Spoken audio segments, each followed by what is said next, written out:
আমাদের কাছে ধর্মটা মুখ্য নয়, আমাদের কাছে জাতপাত মুখ্য নয়, আমাদের কাছে মুখ্য হচ্ছে সে বাংলাদেশের মানুষ। 12 তারিখে যদি আপনারা জবাব দিতে পারেন ধানের শীষে সিল মারার মাধ্যমে, তাহলে সেই স্বৈরাচাররা যারা আপনার অধিকার কেড়ে নিয়েছিল তারা তাদের জবাব পাবে।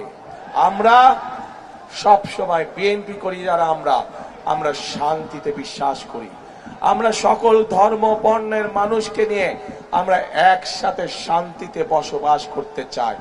আমাদের কাছে মুখ্য হচ্ছে সে বাংলাদেশের নাগরিক।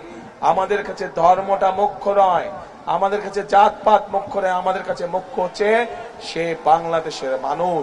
কাজেই মানুষকে মানুষ হিসাবে আমরা মূল্যায়ন করতে চাই, মানুষকে মানুষের মূল্যায়ন করতে হবে।